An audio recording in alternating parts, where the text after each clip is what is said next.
ሐወስከ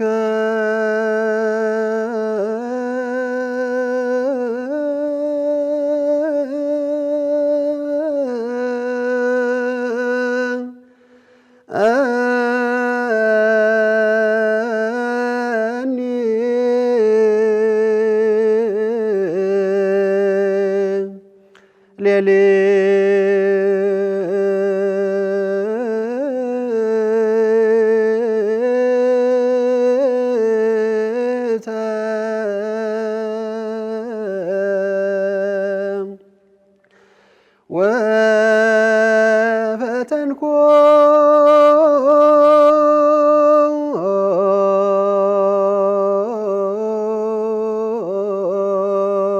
ለልብየ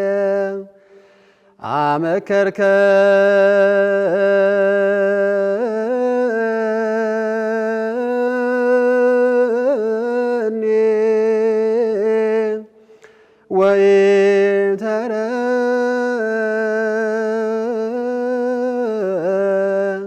ወኢተረክበ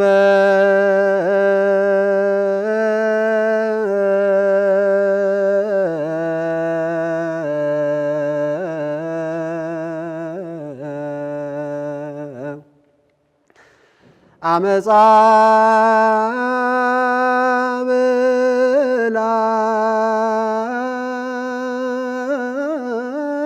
ብላኔ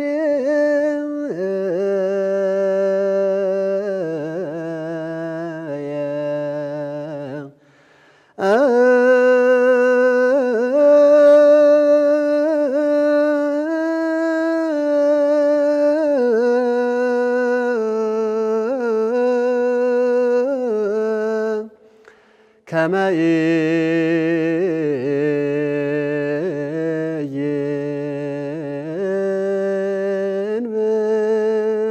ይንብብ አፉየ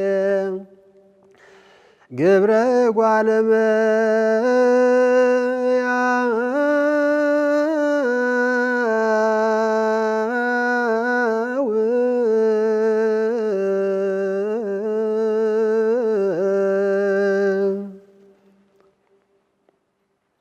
አብ ወወልድ ወመንፈስ ቅዱስ አሐዱ አምላክ አሜን። እናማት በበስመ አብ ወወልድ ወመንፈስ ቅዱስ አሐዱ አምላክ አሜን። በስመ አብ ወወልድ ወመንፈስ ቅዱስ አሐዱ አምላክ አሜን። የተከበሩ አባታችን ክቡራን ምእመናን፣ ምእመናት፣ ወንድሞች፣ እህቶች እንዲሁም ሕፃናት በእግዚአብሔር ሰላምታ እንደምናመሻቸው አሜን። ምሕረቱን ቸርነቱን አብዝቶ በእድሜያችን ላይ የዛሬዋን ዕለት ይህችን ሰዓት ጨምሮ በቸርነቱ ቅዱስ ቃሉን እንድንሰማ ስሙን እየጠራን እንድናመሰግነው በቤቱ የሰበሰበን የአባቶቻችን አምላክ ልዑለ ባሕርይ እግዚአብሔር ስሙ የተመሰገነ ይሁን። ዛሬ ክርስቶስና ኒቆዲሞስ በሚል ርዕስ ነው የምንማረው። ከፈሪሳውያን ወገን የአይሁድ አለቃ የሆነ ኒቆዲሞስ የሚባል አንድ ሰው ነበረ። እርሱም በሌሊት ወደ ኢየሱስ መጥቶ መምህር ሆይ እግዚአብሔር ከእርሱ ጋር ከሆነ በቀር አንተ የምታደርጋቸውን እነዚህን ምልክቶች ሊያደርግ የሚችል የለምና መምህር ሆነህ ከእግዚአብሔር ዘንድ እንደመጣ እናውቃለን አለው። ኢየሱስም መልሶ እውነት እውነት እልሃለሁ ሰው ዳግመኛ ካልተወለደ በቀር የእግዚአብሔርን መንግሥት ሊያይ አይችልም አለው። ኒቆዲሞስም ሰው ከሸመገለ በኋላ እንዴት ሊወለድ ይችላል? ሁለተኛ ወደ እናቱ ማኅፀን ገብቶ ይወለድ ዘንድ ይችላልን? አለው። ኢየሱስም መለሰ እንዲህ ሲል እውነት እውነት እልሃለሁ ሰው ከውሃና ከመንፈስ ካልተወለደ በቀር ወደ እግዚአብሔር መንግሥት ሊገባ አይችልም። ከሥጋ የተወለደ ሥጋ ነው፣ ከመንፈስም የተወለደ መንፈስ ነው። ዳግመኛ ልትወለዱ ያስፈልጋችኋል ስላልኩህ አታድንቅ። ነፋስ ወደሚወደው ይነፍሳል፣ ድምፁን ትሰማለህ፣ ነገር ግን ከወዴት እንደመጣ ወዴትም እንደሚሄድ አታውቅም። ከመንፈስ የተወለደውም ሁሉ እንዲሁ ነው አለው። ኒቆዲሞስም መልሶ ይህ እንዴት ሊሆን ይችላል አለው። ኢየሱስም መልሶ እንዲህ አለው አንተ የእስራኤል መምህር ስትሆን ይህን አታውቅምን? እውነት እውነት እልሃለሁ የምናውቀውን እንናገራለን፣ ያየውንም ነውንም እንመሰክራለን፣ ምስክርነታችንንም አትቀበሉትም። ስለ ምድራዊ ነገር በነገርኳችሁ ጊዜ ካላመናችሁ ስለ ሰማያዊ ነገር በነግራችሁ እንዴት ታምናላችሁ? ከሰማይ ከወረደው በቀር ወደ ሰማይ የወጣ ማንም የለም፣ እርሱም በሰማይ የሚኖረው የሰው ልጅ ነው። ሙሴ በምድረ በዳ እባብን እንደሰቀለ እንዲሁ በእርሱ የሚያምን ሁሉ የዘላለም ሕይወት እንዲኖረው እንጂ እንዳይጠፋ የሰው ልጅ ሊሰቀል ይገባዋል ይላል። ስለ ቃሉ አምላካችን ስም የተመሰገነ ይሁን። እንግዲህ ይህንን አሁን ያነበብኩላችሁን ወንጌል እዚህ ጉባኤ ላይ ያላችሁ ሁላችሁም በሕይወታችሁ ለመጀመሪያ ቀን የሰማችሁት ወንጌል ነው። በነገራችን ትዝ አይላችሁም? እስቲ ለማስታወስ ሞክሩ። መጀመሪያ በሕይወታችሁ ለመጀመሪያ ቀን ይሄ ወንጌል ሲነበብ ሰምታችኋል። በ40 ቀንና በ80 ቀን ምን ልታደርጉ ስትሄዱ ክርስትና ስንነሳ የሚነበበው ወንጌል ያው የዛን ቀን ቢዚ ነበርን አይደል? አልሰማ ግማሹ ጡት እየጠባ ግማሹ እያለቀሰ አልሰማውም እንጂ ስጋችን ባትሰማም ነፍሳችን ሰምተዋለች ይህን ወንጌል። የኢትዮጵያ ኦርቶዶክስ ተዋሕዶ ቤተክርስቲያን አንድ ልጅ ክርስትና ስታነሳ የምታነበው ወንጌል አሁን ያነበብነውን ወንጌል ነው። የሚነበበው የዮሐንስ ወንጌል ምዕራፍ 3 ነው። በዚህ ታሪክ ውስጥ እንግዲህ ኒቆዲሞስ የተባለ አንድ ሰው ነው የምናገኘው። ኒቆዲሞስ ከሌሎች ወንጌላት ውስጥ ተጽፎ አናገኘው፣ ስሙም የለም። በተለየ ሁኔታ ተጽፎ የምናገኘው የዮሐንስ ወንጌል ላይ ብቻ ነው። እንግዲህ ዮሐንስ ከሌሎች ወንጌላውያን ለየት የሚያደርገው ሁሉ ጽፈው ከጨረሱ ከብዙ ዓመት በኋላ ነው የጻፈው። ወደኋላ ወደ 99ኛው ዓመተ ምህረት ላይ ፖስት አፖስቶሊክ ኢራ ተብሎ የሚጠራው ወይም ዘመነ ሐዋርያት አልፎ ከሐዋርያት ዘመን በኋላ ላይ ነው የጻፈው ዮሐንስ ወንጌል። ቀስ ብሎ መጻፍ ደግሞ ጥቅሙ ምንድነው? ሌሎች የጻፉትን አይተህ የቀረውን ያጎደሉትን ወይም የተዉትን በሌሎች ላይ ያልተካተቱ ጉዳዮች የምናገኘው በማን ወንጌል ላይ ነው? በዮሐንስ ወንጌል ላይ ነው። ስለዚህ በጣም ብዙ ጉዳዮች ዮሐንስ ወንጌል ላይ ሌላ ላይ የሌለ የምታገኙት ዘግይቶ ስለጻፈ ተለምኖ ነው የጻፈው። ዮሐንስ በነገራችን ላይ ወንጌሉን ሳይጽፍ ሁሉ ከዚህ ምድር ሊወሰድ ይችል ነበር። በኤፌሶን ያሉ ምዕመናን እባክህ ግኖስቲኮችና በዛ ዘመን ያሉ መናፍቃን በጣም ስላስቸገሩን እባክህ ጻፍልን ብለው በጣም ስለተቆጡት የዚያን ዘመንም ክህደቶችን ጥያቄዎች ሁሉ አካቶ በክርስቶስ አምላክነት ላይ የዱዋሊዝምን ጽንሰ ሐሳብ የክፉ አምላክ ደግ አምላክ የሚለውን ክፉን ነገር የፈጠረው ሰይጣን ነው ወይም ሌላ ክፉ አምላክ ነው፣ መልካሙን የፈጠረው ግን እግዚአብሔር ነው የሚሉ ሁሉ ነበሩ። ለእነሱ ሁሉ ምን አለ? ሁሉ በእርሱ ሆነ፣ ከሆነውም አንዳችስ እንኳ ያለ እርሱ እያለ እያንዳንዱን ዘርዝሮ የጻፈ ወንጌል ነው። ስለዚህ ዮሐንስ ወንጌል ላይ ብቻ ከሚገኙ ታሪኮች አንዱ የኒቆዲሞስ ታሪክ ነው። ኒቆዲሞስን 3 ጊዜ ነው የምናገኘው። ቤተክርስቲያናችን ደግሞ ከአብይ ጾም ሳምንታት አሁን ከፊታችን እሑድ ጀምሮ የምታስበው ኒቆዲሞስ በሚል ስም ነው። ግን ቤተክርስቲያን ኒቆዲሞስን የምታስታውሰው በአብይ ጾም ወቅት ብቻም አይደለም። በእያንዳንዱ ስርዓት ውስጥ ኒቆዲሞስ አለ። ለምሳሌ ወደ ቤተክርስቲያን ስንገባ እንሳለማለን፣ ቅጥሩን ተሳልመን እንገባለን። ያው በማስተዋል የምናደርገው ከሆነ ደግ ነው። ብዙ ጊዜ ግን ዝም ብለን ባለማስተዋል ነው። ደግሞ አንዳንዴ ተሳስታችሁ ገራጅ ወይ ሆስፒታል ተሰልማችሁ ልገቡ ስትሉ ወይ ትጀምርና አይታ አፍረት ትተዋል። ለምን? እዚህ ስንሳለም አስበን ስለማንሳለም። ግን ቤተክርስቲያን ስንሳለም መጀመሪያ ፊት ለፊት ተደፍተን እንሰግዳለን። ከዛ በኋላ ግራውንና ቀኙን ምን እንላለን? እንሳለማለን። ወደ ቤተክርስቲያን ገብተን መጀመሪያ ተደፍተን ስንስም የምንስመው የክርስቶስን መቃብር እያሰብን ነው። አንድ ሰው ቤተክርስቲያን ውስጥ ተደፍቶ ሲስም የጌታን መቃብር እንደሳመ ነው በዓይነ ሕሊናው እንዲያስብ ቤተክርስቲያን የምታዘው። ከዛ ግራውና ቀኙን ሲሳለም ዮሴፍንና ኒቆዲሞስን ነው የሚያስባቸው። ክርስቶስ በተቀበረበት በዚያ ዕለት የገነዙትን በግራውና በቀኙ የቆሙትን 2 ቅዱሳን ቤተክርስቲያናችን ታስባለች። እነሱን በረከት ያሳድርብን።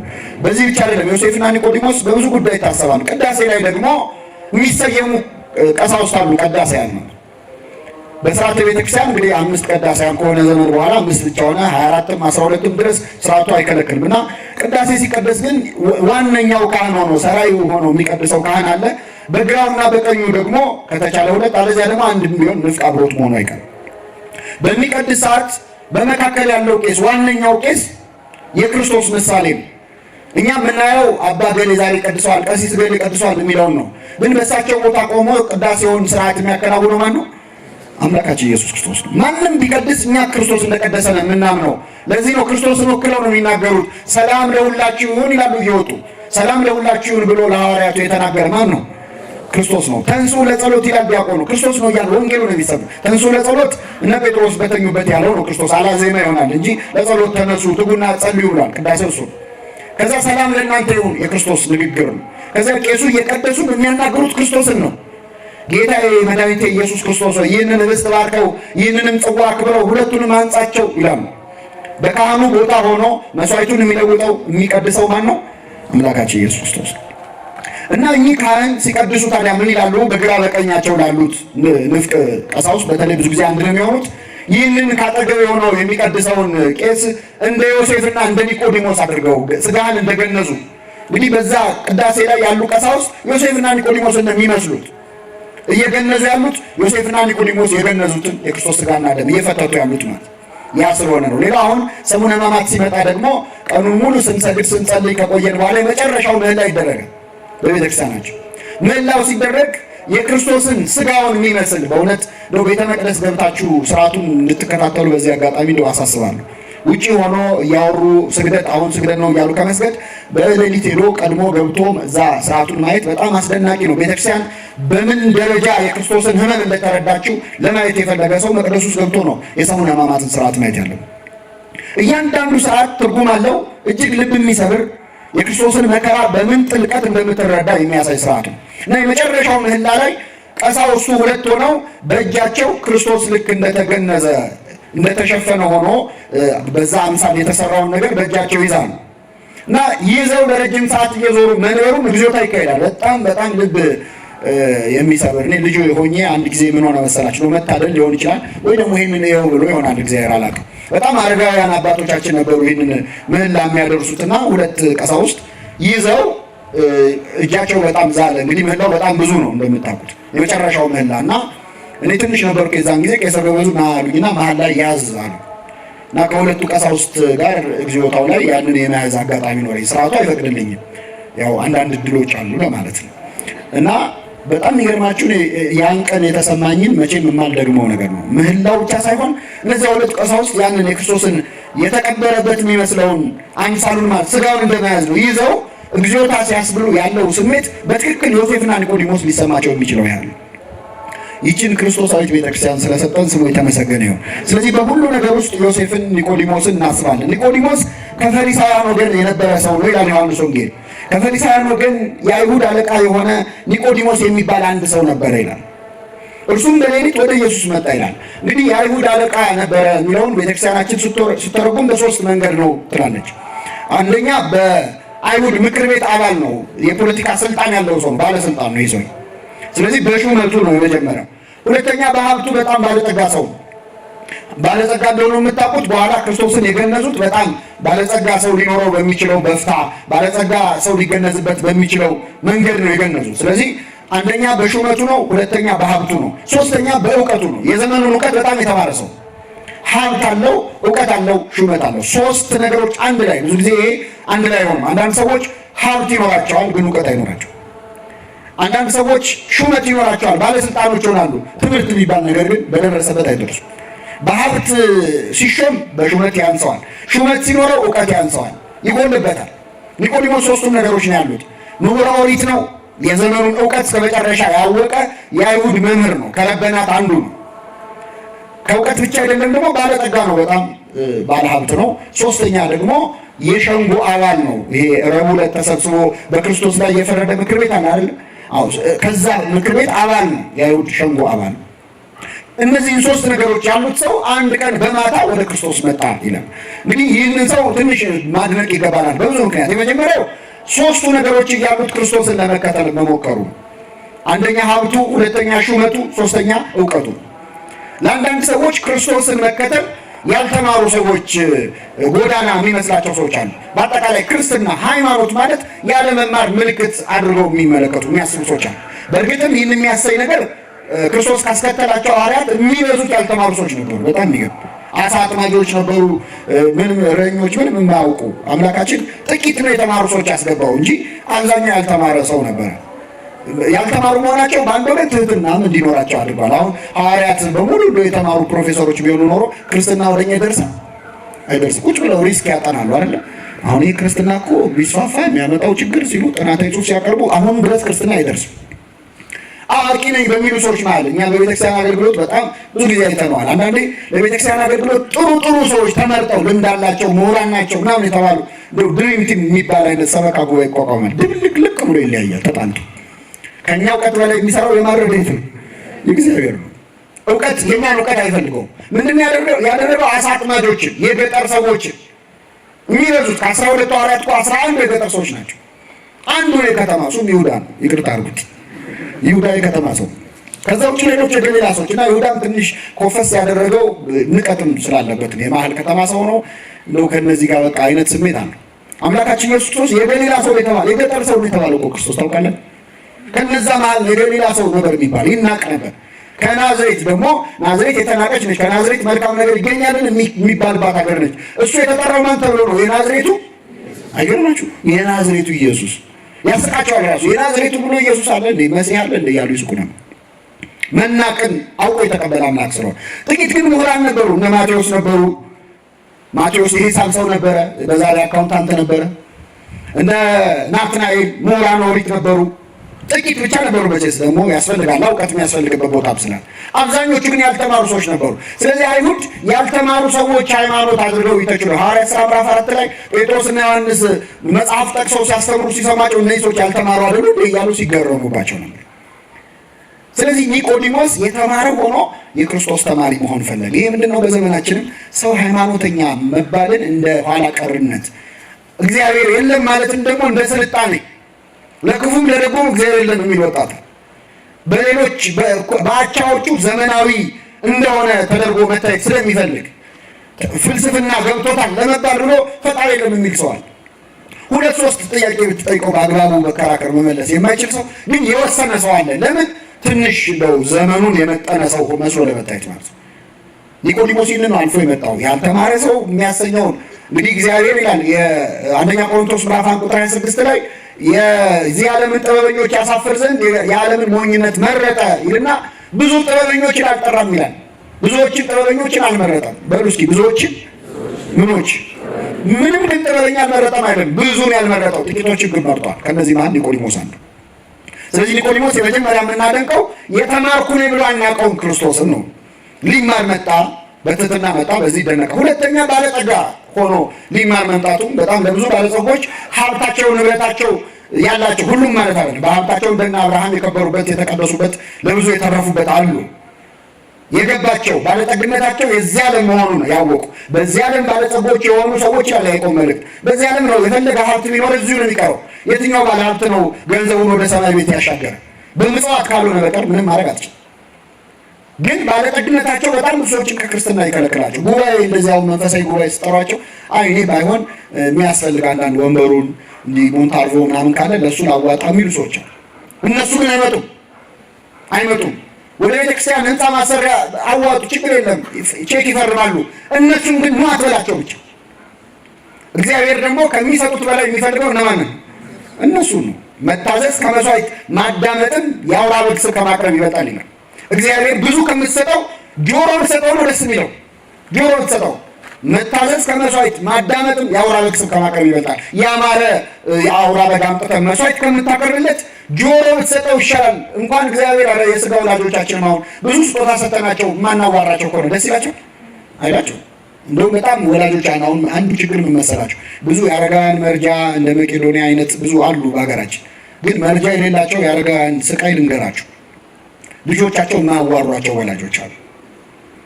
እነዚህ ሰዎች ወጥተው ሌላ የአረጋውያን መርጃ እንዳይገቡ ጥሩ ቤት ነው የሚኖሩት፣ ጥሩ ልብስ ነው የሚለብሱት። ልጆቻቸው አንቀባረው ነው ያዟቸው። የሚበሉት የሚጠጡት የሚለብሱት አልነሷቸው። ጊዜ ግን አልሰጧቸው። የሚያናግራቸው ያጡ ወላጆች አሉ። ወጥተው አይለምኑ ነገር የሚያስለምን ህይወት ይኖራሉ። በጣም አስቸጋሪ። ለወላጆቻችን ጆሮ መስጠትን የመሰለ ስጦታ የለም። ለእግዚአብሔርም እንደዛ ነው። በሰማይ የምትኖር ምናችን ነው አባታችን። ማዳመጥም የአውራ በግ ስብ ከማቅረብ ይበልጣል ብሏል ሳሙኤል ለሳኦል።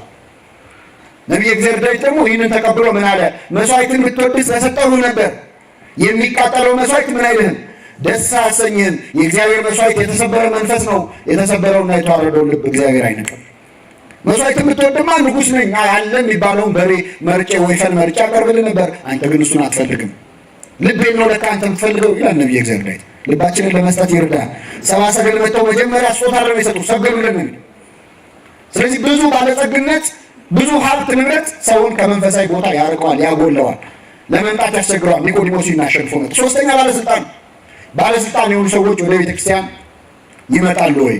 እንኳን ትልልቅ የመጨረሻ ሀገር መሪ ምን የሆኑ ቀርቶ ትንሽ የሆነ ወረዳ የሆነ አካባቢ ኃላፊነት ላይ ያለ ሰው እንዴት እንደሚቸገር እናውቃለን። የማያምኑትን አለም እያለ ያመን የቤተክርስቲያን ሰዎች ሆነን ግን ለማጎንበስ እንቸገራለን። እና አንዳንዶች ደግሞ መጥተውም ቤተክርስቲያን ውስጥ መጥተው ባለስልጣኖቹ ልክ እንደዛ አይነት ቦታ እንዲሰጣቸውም ይፈልጋሉ። ባለስልጣንነታቸውን የሚያሳይ ነቢየ እግዚአብሔር ዳዊት ምንድን ነው ያለው? ከአላፋት ድንኳኖች ይልቅ በእግዚአብሔር ቤት ምን ማለትን መረጥኩኝ? መጣልን የክብር እንግዳ መሆን መረጥኩ አይደለም ያለው። የፈለገ ስልጣን ቢኖር በእግዚአብሔር ፊት ስልጣን የለም። ስልጣን የለ። ራስን ዝቅ ማድረግ ወደ እግዚአብሔር ቤት እንሄዳለን ጊዜ ምን አለኝ? እውነተኛ እግዚአብሔርን የሚያውቅ ባለስልጣን ወደ እግዚአብሔር ቤት ና ሲሉት ይደሰታል፣ ደስ ይለዋል። ስልጣኑን ከሰማዩ ባለስልጣን በላይ አድርጎ አያስብም። እና ኒቆዲሞስ ይህንን ድል ነስቶ አሸንፎ ወደ ክርስቶስ በመምጣቱ እናመሰግነዋለን። በእውነት የእሱ ልቡና ለእኛ ያድለን። ሁለተኛው በጣም የሚያስደንቀው በሌሊት ወደ ኢየሱስ መምጣቱ ነው። ከበጎውን ጀምር ብዬ ነው። በሌሊት ወደ ኢየሱስ መጣ የሚለውን በጣም የሚያስመሰግን ነው። ብዙ ሰዎች በሌሊት ወዴት ነው የሚሄዱት? በሌሊት የት ነው የሚካሄደው? ሌሊት ማታ ሲመሽ የት ነው የሚካሄደው? እናውቀዋለን። የብዙ ሰዎች የሌሊት አድራሻቸው የተለያየ። እንደ ኒቆዲሞስ አይነት ሰዎችስ ሌሊት የት ነው የሚሄዱት? ባለስልጣኖች ሌሊት የት ነው የሚሄዱት? ባለጸጋ ሰዎች የት ነው የሚያመሹት? የት ነው የሚሄዱት? ምሁራን ሰዎች የት ነው የሚያመሹት? ኒቆዲሞስ ወደ ኢየሱስ ክርስቶስ ነው የመጣው። በሌሊት ወደ እሱ ለመምጣት ይርዳል። የእኛ ቤተክርስቲያን የሌሊት ቤተክርስቲያን ነች። በነገራችን ላይ ስርዓት አምልኮ ውስጥ ሌሊት አለ። ሰዓታት ዘሌሊት አይደለ? ሌሊቱን ሙሉ ሰዓታት ይቆማል። 24 ሰዓት የምታገለግል ቤተክርስቲያን ናት። ሌሊት ብቻ መጸለይ የሚችሉ የጸሎት መጽሐፍት አሏት። በጣም ብዙ የተደረሱ ሰዓቱ ተጠብቆ ከዳዊቱ ከነቢያቱ ከቅዱሳኑ ጸሎት ውስጥ አውጣታ ለሌሊት የሚስማማውን ብቻ አዘጋጅታ ሌሊት ካልሆነ የማይደርስ ጸሎት ያላት እግዚአብሔር ሌሊት የሚታሰብ አምላክ ነው። ቀን ብቻ አይደለም፣ በስራ ሰዓት ብቻ አይደለም፣ በረፍት ሰዓት ብቻ ሌሊትም እንቅልፍን ትተህ የምታመልከው አምላክ ነው። የእኛ ቤተክርስቲያን ማህሌቱ፣ ሰዓታቱ፣ የሌሊት ቁመቶች በሙሉ ይህንን የሚያሳዩት እና የመጀመሪያ ሰዓታት ቋሚ ነው። እንግዲህ ኒቆዲሞስ ወደ ጌታ መጣ በሌሊት ማለት ነው። ትጋ ሌሊት እንግዲህ ቤተክርስቲያናችን ታሞግሷል። ኒቆዲሞስ በእውነት ዳዊት አመስግኖ ያመሰገነው ሰው ይመስላል። መዝሙረ ዳዊት መዝሙር 1 ብፁዕ ብእሲ ዘይሖረ በምክረ ረሲዓን፣ በክፉዎች ምክር ያልሄደ ምንድን ነው በሉ እስኪ። በክፉዎች ምክር ምን ያላለ ያልሄደ እሱ የሸንጎ አባል አይደለ ነው አይደለ? ክፉዎች ናቸው የዛ ሸንጎ አባላት። በክፉዎቹ አይሁድ ምክር ያልሄደ ምስጉን ነው። ከዛ ወረድ ብሎ ወዘህጎ ያነብ መዓልተ ወሌሊተ፣ ህጉንም የእግዚአብሔርንም ቃል በቀንም በሌሊትም ምን ይላል? ያነባል፣ ይሰማል። ቀን ብቻ አይደለም ሌሊትም ቃል እግዚአብሔርን ያስባል። እግዚአብሔርን ሌሊት ለማሰብ ያብቃል። አዎ የትጋል እኛ ሌሊት ምንድን ነው ስንሰራ የምናድረው? አባቶቻችን ምርቃት አለ። የያዕቆብ ሌሊት ያደርግላችሁ ይባላል አይደል? እስቲ በሉ የያዕቆብ ሌሊት የማን ሌሊት? ምን እያደረገ ነው ያዕቆብ ሌሊቱ? ሌሊት ከእግዚአብሔር ጋር እየታገለ ነው ያደረው። ካልባረከኝ ምን አልልህም አለቅም እያለ የያዕቆብ ሌሊት ምንድን ያደረገው? ድንጋይ ተንተርሶ ከምድር እስከ ሰማይ መሰላል ተዘርግታ በላዩ ላይ ቅዱሳን መላእክት ሲወጡና ሲወርዱ አይቷል። ራእይ የምታይበት ሌሊት ያደርግል። ተራ ምርቃት እንዳይመስላችሁ። ሌሊታችንን የኃጢአት ሌሊት ከመሆን እግዚአብሔር በቸርነቱ ይጠብቅ። አዎ ክፉ ሌሊቶችን ያሳደሯል። እንደ ነቢየ እግዚአብሔር ዳዊት በማታ ምንጣፉ ተነሳ ይላል። ሲመሽ መተኛው ሰዓት ላይ ተነስቶ ምን አደረገ? ቤርሳቤህን አያት፣ እርቃኗን ተመለከተ። በአጸ ዝሙት ተነደፈ፣ አስመጣት፣ አስነወራት። ሰው እስከ ማስገደል ድረስ ኃጢአት ደረሰ። ኃጢአትን ሰራ። አንዳንድ ሌሊቶች ለመሸፈን ብዙ ርቀት እንድትሄድ የሚያደርግ ኃጢአት ሊያሰሩ ይችላል። ግን ደግሞ ዳዊት አንዴ ማታ ወጥቶ በዝሙት ወደቃል እንጂ ሌላውን ቀንስ፣ ሌሊቱን ሙሉ አልጋዬን በእንባ አጥባለሁ ይላል። አልጋችንን በእንባ ለማጠብ ይርዳል። ቅዱስ ዮሐንስ አፈወርቅ ይላል አልጋ መግዛት ከፈለጋችሁ እኔን አጋዛችሁ ይላል። ትፈልጋላችሁ? ምርጥ አልጋ ላጋዛችሁ ይላል። ተራ አልጋ እንዳይመስላችሁ፣ የንጉሥ አልጋ ነው። ይሄ አልጋ የወርቅ የአልማዝ የከበሩ ማዕድናት ያሉበት አልጋ አይደለም፣ የእንባ አልጋ ነው ይላል። የዳዊት አልጋ የእንባ አልጋ ነው። ሌሊቱን ሙሉ ተኝቶ ሲያለቅስ ነበር የሚያድረው። ኃጢአቴን አንተን ብቻ በደልኩ፣ በፊትህን ክፋትን አደረግኩ። ማንን ብቻ በደልኩ? ለምን መሰላችሁ ያለው? ዳዊት ንጉሥ ነው። ከሱ በላይ ሌላ ባለስልጣን አለ ምድር ላይ? ማን ባለስልጣን ነው? አንተን ብቻ በደልኩ። የሚያዘኝ የለ፣ አዛዥ ያርገኛል፣ ከኔ በላይ ማንም የለም። አንተን በደልኩ፣ በፊትህም ክፋትን አደረግኩ። በነገርህ ትጸድቅ ዘንድ፣ በፍርድህ ንጹሕ ትሆን ዘንድ፣ ሁሉ ይበድላል ያልከው ይታወቅ ዘንድ ይኸው እኔም ወደቅኩኛል። ስለዚህ አቤቱ እንደ ቸርነቱ መጠን ምን በለኝ ማረኝ። እንደ ቸርነቱ መጠን ይማረን። ስንት ይሆን ቸርነቱ መጠኑ? ስንት ሜትር ይሆን? ስንት ጥልቀት ይኖረው ይሆን ምሕረቱ? በሌላ ቦታ ሳይሉ ለእግዚአብሔር መላ ምድር፣ የእግዚአብሔር ቸርነት ምድር ሞላ ይችላል። ምድርን በሚሞላ ቸርነት ማረኝ ብሎ እግዚአብሔርን ነቢየ እግዚአብሔር ዳዊት ለምኗል። እና ስልጣናቸው ለኃጢአት ምክንያት የሆነባቸው ሌሊትን ለኃጢአት የሚጠቀሙ አሉ፣ ደግሞ ለጽድቅ የሚጠቀሙ አሉ። እና ኒቆዲሞስ በሌሊት ወደ ኢየሱስ መጣ የሚለው ቃል እንድናመሰግነው ያደርገናል። ትጋሃ ሌሊትን ለሁላችን ያድለን። የቅዱሳን ሕይወትም ሲነገር ግርማ ሌሊቱን ጸዋጋንንቱን ድምፅ አራዊቱን ታግሰው ይላል። የአራዊቱን ድምፅ ታግሰው የሌሊቱን ግርማ ታግሰው የሚኖሩ ተብሎ ይመሰገናል። ሌላው በሌሊት ወደ ኢየሱስ መምጣት የግድ ሌሊት ማታ ማታ ማለት ብቻ አይደለም። አንዳንድ የህይወታችን ጭልምልም የሚልበት ጊዜ የለም። አለ። ሌሊት የሆነ እኮ አለ በእኛ ህይወት ውስጥ ሌሊታዊ ቅጽበቶች አሉ። ጭልም የሚልብን ነገር አለ።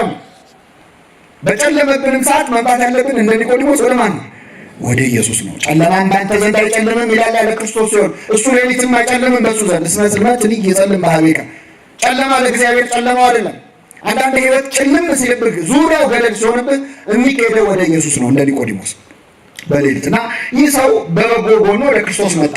ትንሽ ደግሞ የሚያስወቅሰው ምን መሰላችሁ? ኒቆዲሞስ በሌሊት የመጣው ጥሩ ነገሮች እንዳሉ ሆነው መምጣቱ በሌሊት ጥሩ ነው። ያው ቀን ከመማር ከሰው ጋር ከግርግር ከመማር ልብ ክት ሆኖ ሰው ሊማር የሚችለው መቼ ነው? በሌሊት ነው። ደከማችሁ እንዴ? እና ቁጭ ብሎ በእርጋታ ቃሉን ለመስማት መምረጡም የሌሊት ልብ ክት ነውና ይላል ትርጓሜያችን። ጥሩ ነው።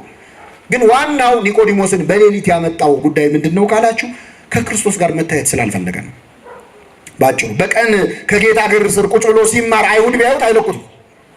አንደኛ ከክርስቶስ ጋር የተባበረ ሰው ከምኩራብ ይውጣ ከሸንጎ ይባረር የሚል አዋጅ አውጀዋል። ስለዚህ ከክርስቶስ ጋር ሆኖ መታየት ሪስክ አለው ለኒቆዲሞስ። በጣም በብዙ ጉዳይ ላይ መዘዝ ያመጣበታል። አፍሮበት ነው የመጣው። ባጭሩ የክርስቶስ ተማሪ ሆኖ መታየት አሳፈረው።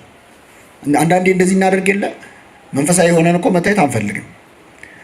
ነጠላችንን ቦርሳችን ውስጥ እጥፍ አድርገን ከተን የት ነው የምትሄጂው? እዚሁ ነኝ ብለን የምንሄድ ሰዎች አለ። መጾማችን ለትትና ተብሎ አይደለም፣ ስለምናፍርበት አንዳንዴ እንደው ኋላ ቀር ላለመታየት በማተቡ የሚያፍር። አሁን እግዚአብሔር በእኛ ሳያፍር አሁን እኛ በእሱ ማፈር አለብን? እስቲ እግዚአብሔር ያሳያቸው። አሁን እኛ በእሱ ልናፍርማ? እሱ እርቃኑን ለመሰቀል አላፈረም ስለኛ። የእሱ ተከታይ መንፈሳዊ መሆን የሚያሳፍረው ሰዋል ሌሎች ሰዎች ፊት እንዳይዘብቱበት። የዛኔ የክርስቶስ ተከታይ ሆኖ መታየት ያስንቃላ። እንዴ አንተ ምሁር አይደለ ከአንድ የገሊላ ናዝሬት ከሱ ጋር ተከተለ እንዳይሉት ማለት ነው። ያስንቃል። ጸሎት ስናደርግ የሚንቁ ለማማተብ በአደባባይ እኮ ሰው ባርኮ ለመብላት የሚያፍርሰዋል። ግራ ቀኝ አይቶ እንዲህ ይላል። ወነጸረ ሙሴ ለፌው ይላል። ሙሴ ግራ ቀኝ አይቶ ሰው ገሏል። እንደው ተመልካች እንዳይኖር ለማማተብ የሚያፍራል። መንፈሳዊ መስሎ ነጠላውን ለመልበስ ሲያስቀድስ ለመታየት የሚያፈርሰዋል። እግዚአብሔር ልቡናችንን ይመልሰው። ኒቆዲሞስ አፈረ። አያችሁ፣ ወደ ክርስቶስ መጥቶ በጨለማ ሊማር። ክርስቶስ አሁን ለምን ቀን ላይ መጣ አላናገርከኝም? እስቲ አሁን ለምንድን ነው በማታ የመጣው? አፈርክብኝ ማለት ነው አላለው። ያውቃል አያውቅም? አላሸማቀቀውም። አፍረንበት ብንመጣም የሚቀበለን አምላክ ነው። እንዳፈርንበት እያወቀም ይቀበላል። ቀረብ አለ ኒቆዲሞስ ወደ ክርስቶስ። ምን አለው? መምህር ሆይ እግዚአብሔር ከሱ ጋር ከሆነ በቀር አንተ የምታደርጋቸውን እነዚህ ምልክቶችን ሊያደርግ የሚችል የለምና መምህር ሆነ ከእግዚአብሔር ዘንድ እንደመጣ እናውቃለን። ረጅም ንግግር ነው ባጭሩ። እግዚአብሔር ከሱ ጋር ከሆነ በቀር አንተ የምታደርገውን ተአምር ሊያደርግ የሚችል የለም። ሁለተኛ መምህር ሆነ ከማን ዘንድ ነው የመጣው? ከእግዚአብሔር ዘንድ። ስለዚህ ኒቆዲሞስ በዚህ አረፍተ ነገር ሁለት ነገሮች ነው ያደነቀው። መምህር ሆይ ብሎ አንደኛ ተአምራቱን አደነቀ። የክርስቶስ አንተ የምታደርገውን ተአምር እግዚአብሔር ከሱ ጋር ከሆነ በቀር ማን ያደርግ ይችላል ብሎ የጌታን ተአምር አደነቀ። ሁለተኛ ትምህርቱን አደነቀ። መምህር ሆነ ከማን ዘንድ ነው የመጣው? ከእግዚአብሔር ዘንድ የመጣው እናውቃለን ይናሉ። ወደ ኋላ ስትሄዱ ዮሐንስ ወንጌል ምዕራፍ 3 ላይ ነው ያለነው። ምዕራፍ 2 ላይ ክርስቶስ ሁለት ተአምራትን አድርጓል። አንደኛው ተአምር በቃና ዘገሊላ ሰርግ ቤት ውሃውን ምን አድርጓል? ወይን አድርጓል። ሁለተኛ በቤተ መቅደስ ሲሸጡ ሲለውጡ የነበሩ ሰዎችን አስወጥቷል። እና አወጣጡ የግርማ ስለነበር በመባይ ተመኑ ትገብር ዘንድ ይህን በምን ስልጣን ታደርጋለህ ይህን ተአምር ብለው በፋሲካ በዓል በኢየሩሳሌም ሳለ ያደረገውን ምልክት አይተው ብዙ ሰዎች በስሙ አመኑ ይላል። ከነዚህ ሰዎች መካከል አንዱ ኒቆዲሞስ ነው። ተአምሩን አይቷል፣ የጌታን ማለት ነው። ብዙ ሰዎች አምነውበት ነበር በክርስቶስ ተአምር አይተው። ክርስቶስ ግን ይላል አይተማመንባቸውም ነበረ። ተአምር አይቶ ማመንን እግዚአብሔር አይደግፈው። ከኔ ጋር ናቸው። አሁን የኛ ቤተክርስቲያን ተአምርን ማዕከል ያደረገ ስርዓተ አምልኮ የላትም። የፈውስ ምናምን አትልም። ተአምር ራሱ ሲነገር መቼ ነው የሚነገረው? ጉባኤ አልቆ መዝሙር ከመዘመሩ በፊት ምዕመናን ሰዓት የለንም ግን አንድ ሁለት ምስክርነቶች እናንብብላችሁ ይባላል አይደል? ከዛ አንድ ሁለት ምስክርነት የቀረውን ደግሞ እኔን የሰማ ጌታ እግዚአብሔር እናንተንም ይስማችሁ ብለዋል ብለው ወደ ጉባኤው ነው የሚሄደው። ትክክለኛው የተአምር ቦታው ይሄ ነው። ተአምርን ማዕከል ያደረገ ስርዓተ አምልኮ የላትም ቤተክርስቲያን። ለምን? ተአምር አይቶ የሚያምን ሰው ሌላ የተሻለ ተአምር ካየ ይክዳል። ሰይጣንም ተአምር ሲያደርግ ካየ አይ ነገር ይላል። እየሰማችሁ ነው። ስለዚህ ክርስቶስ ተአምር አይተው የሚያምኑበትን ሰዎች አያምንባቸውም ነበረ። ስለበሉ ያመኑ አሉ። አሳና እንጀራ አበርክቷቸው ሲበሉ ጥርቅ አድርገው ሲጠግቡ ደስ አላቸውና ይሄ በእውነት ዋነኛው እውነተኛ ነው አሉ። ውጤቱን ያመጣው ግን ምግቡ ነው። ስለበላችሁ ነው ያመናችሁብኝ አለ ክርስቶስ። እንደውም ተሰባሉና እናንግሳ አሉት ይላል። እየሰማችሁ ግልግል እኮ ሊበሉ ማለት ነው። ከቤተ መንግስት ምግብ ይታዘዛል፣ ይመጣል፣ ያን ይበላሉ፣ ሊኖሩ ማለት ነው። ሸሸ ክርስቶስ ነው የሚለው፣ ሊነቅስ አይደለም የመጣው። እናንግስ አሉ። በኋላ ግን ንጉስ ነኝ ይላል ብለው ነው ደግሞ ዓርብ ዕለት የከሰሱት። እናንግስ ብለው እምቢ ብሏቸው እኮ ነው፣ አልነግስ ስላለ ነው የከሰሱት። እና ተአምሩን አደነቀ ኒቆዲሞስ መጥቶ መምህር ሆይ እግዚአብሔር ከእሱ ጋር ከሆነ በቀር። እዚህ ላይ በእውነት ከኋላ የተደረጉት ተአምር ምን ምን ናቸው? የቃና ዘገሊላ ሰርግ ቤት አንደኛው አይደለ? የቃና ዘገሊላ ሰርግ ቤት ተአምር የተደረገው በማን አማላጅነት ነበር? አቤት። ኒቆዲሞስ ግን ምን አለመሰላችሁ ሳይታወቀው እሱ ራሱ ቢሰማይን ትርጉም ወይ ጉድ ለካ እንዲህ ነው ያልኩት ይላል። ኒቆዲሞስ እመቤታችን ያን ቀን አማለደች እንጂ እሷ ራሷ ያን ተአምር ልታደርግ እንደምትችል የሚያሳይ ንግግር ነው የተናገረው። ለምን? ቅዱስ ገብርኤል ሲያበስራት እግዚአብሔር ከማን ጋር ነው አላት። እስቲ በሉ አይሰማም። ከማን ጋር? ከአንቺ ጋር። በጣም ጥሩ። አሁን ጥቅስ ላንብብላችኋል። መምህር ሆይ እግዚአብሔር ከእርሱ ጋር ከሆነ በቀር አንተ የምታደርገውን ተአምር ሊያደርግ የሚችል ማንም የለም አለ። ማን ከእሱ ጋር ከሆነ በቀር? እስቲ እግዚአብሔር ከእሱ ጋር ከሆነ መካከል አንድ ጥቀሱልኝ። ገብርኤል እንዳለው ከሆነ እመቤታችን። ስለዚህ እግዚአብሔር ከእሷ ጋር ነው፣ ያን ተአምር ታደርገው ነበረ ማለት ነው። እኛም እናደርገዋለን። እግዚአብሔር ከኛ ጋር ከሆነ ማን ይቃወመናል ነው። ኒቆዲሞስ ግን ይህንን አስቦ አይደለም። መምህር ሆይ እግዚአብሔር ከእሱ ጋር ከሆነ በቀር አንተ የምታደርገውን ተአምር ሊያደርግ የሚችል የለም ሲለው ክርስቶስን ራሱን ነው እያለው ያለው። ሳያውቀው ግን እየነቀፈው ነው ክርስቶስን። እግዚአብሔር ረድቶ ነው ተአምር የምታደርገው ይባላል ለእግዚአብሔር ለራሱ። ኢየሱስ ክርስቶስ ራሱ ማን ነው? እግዚአብሔር ነው። በመጀመሪያ ቃል ነበረ፣ ቃልም በእግዚአብሔር ዘንድ ነበረ፣ ቃልም ራሱ እግዚአብሔርን እግዚአብሔር ረድቶ እኮ ነው አንተ ተአምር የምትሰራው አይባልም። አላወቀውም። ግን አንተ የምታደርገውን ተአምር ሊሰራ የሚችል የለም። መምህር ሆይ አለው። መምህር ሆይ ማለቱ በእውነት ኒቆዲሞስን እዚህ ላይ እናደንቀዋለን። ለምን? ባለቅኔው ረቢ ሰገደ በመንፈቀ ሌሊት ለረቢ ይላሉ። መምህር በሌሊት በኩለ ሌሊት ለመምህር ሰገደ። አኮኑ አጽባይት ምን አጽባይት ያቢ ከጣጣት ይበልጣል አይበልጥም? ይበልጣል። ስለዚህ መምህሩ ኒቆዲሞስ ለመምህሩ ክርስቶስ መጥቶ ሰገደለት። አንተ ከኔ ትበልጣለህ ብሎ በዚህ እናደንቀዋለን። ለምን? እሱ በአይሁድ ሸንጎ የታወቀ እውቅና ያለው ህጋዊ መምህር ነው። ክርስቶስ ግን እንደ መምህር የሚታይ አይደለም። ህጉን ጠብቆ ተምሮ በአይሁድ ሸንጎ አባል ሆኖ ረቢ የተባለ አይደለም። ክርስቶስ ግን ያንን እያወቀ መምህር ነኝ እኔ አንተ እንኳን ያው ዝም ብለህ በልምድ ነው ብሎ አላናናቀው። ከእግዚአብሔር ዘንድ መምህር ሆነ እንደመጣ እናውቃለን። ከእግዚአብሔር ዘንድ የመጣ ነገርን መቀበል ያስፈልጋል። ሰዎች ጸጋ ሲሰጣቸው እግዚአብሔር መዋቅሩን ጠብቆ ላይሰጣቸው ይችላል። አንዳንድ ሰው በትክክል ተምሮ በትምህርቱ ምክንያት አዋቂ ሊሆን ይችላል። አንዳንድ ሰው ግን ከተማረው በላይ ጸጋ ሰጥቶት እግዚአብሔር ሊያውቅ ይችላል። አንዳንድ ሰዎች እንደዚህ አይነት ሰው ጸጋውን እውቅና ከመስጠት ይልቅ ማንቋሰስ ይወዳሉ። ብሉይ ኪዳን ላይ ምን ሆነ መሰላችሁ? እግዚአብሔር መንፈሱን ሊያወርድ ፈለገ። ከሙሴ ጋር ደግፈው አብረው የሚሰሩ ነቢያትን፣ ረዳት ነቢያትን 70 ሰዎች ምረጡልኝ አለ። ስንት ሰዎች? ከዛ 70 ሰዎች ተመረጡ። እግዚአብሔር መንፈሱን ሊያወርድላቸው ወደ ሲና ተራራ ተሰበሰቡ። ያ መንፈስ ወረደባቸው በ70 ሰዎች ላይ። በአጋጣሚ ግን 2 ሰዎች ከ70 ውስጥ የሌሉ ያልተመረጡ ሰዎች መንደር ውስጥ ሆነው መንፈስ ቅዱስ ወርዶላቸው ትንቢት መናገር ጀመሩ። ከመዋቅሩ ውጪ ማለት ነው። ማን ነው መንፈሱን ያወረደላቸው? አንድ ወሬኛ እየሮጠ መጣ ወደ ሙሴ። እረ ጌታዬ ሙሴ ሆይ ኤልዳድና ሞዳድ የተባሉ ሰዎች ትንቢት እየተናገሩ ነው። ሰፈር ውስጥ ከተመረጡ ከ70 ውጪ ያልተመዘገቡ መንፈስ ቅዱስ ወርዶላቸው እየተናገሩ ነው ሲል ኢያሱ ተናደደና ጌታዬ ሙሴ ሆይ ከልክላቸው አለው። ሙሴ ምን አለ መሰላችሁ? እግዚአብሔር መንፈሱን ህዝቡ ሁሉ ላይ ቢያወርድ፣ ህዝቡ ሁሉ ነቢያት ቢሆኑ አንተ ለኔ ትቀናለህ ወይ? አይደለም 2 ሰው አጠቃላይ እስራኤላውያን በሙሉ ነቢያት ቢሆኑ ፈቃዱ የማን ነው? የእግዚአብሔር። ምቀኝነት አልነበራቸውም። አያችሁ ቅዱሳን።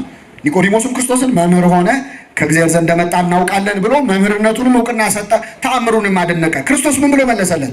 እውነት እውነት እልሃለሁ ሰው ዳግመኛ ከውሃና ከመንፈስ ካልተወለደ በቀር የእግዚአብሔር መንግስት አያትም አለው። አያትም አለው።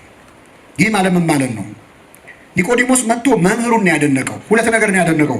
አንደኛ ተአምሩን፣ ሁለተኛ ምኑን? ትምህርቱን አደነቀ። ምን አለው ክርስቶስ? ትምህርትና ተአምር በማድነቅ አይደለም የምትድነው። የእግዚአብሔርን መንግስት የምትወርሰው ትምህርቴንና ተአምራቴን በማድነቅ አይደለም። ዳግመኛ ከውሃና ከመንፈስ ምን ስትል ነው? ስትወለድ። ይሄ ለሩቅ ዘመን የተነገረ እንደስ ለእኛ ዘመን ነው። አሁን በዚህ ዘመን 2 አይነት ምዕመናን አለን። አንዳንዶቻችን ትምህርቱን እናደንቃለን። ትምህርቱን ብቻ ሳይሆን መምህራኑን እናደንቃለን። መምህር ሆይ አንተ እግዚአብሔር ከአንተ ጋር ስለሆነ ነው እንጂ በእውነት ይህን ተአምር ሊያደርግ ትምህርት ሊያስተምር የሚችል ማን አለ እንዳለው ኒቆዲሞስ መምህራን አድናቂዎች አሉ። በአብዛኞቻችን ምዕመናን ዘንድ መምህራንን ማድነቅ ማለት ምን መሰላችሁ? ክፋት ላይኖረው ይችላል መነሻው፣ ግን መጨረሻው ችግር አለው። ለምሳሌ ወደዚህ ጠበል ቤት፣ ወደዚህ አዳራሽ፣ ወደዚህ ግቢ የገባችሁት በየትኛው በር?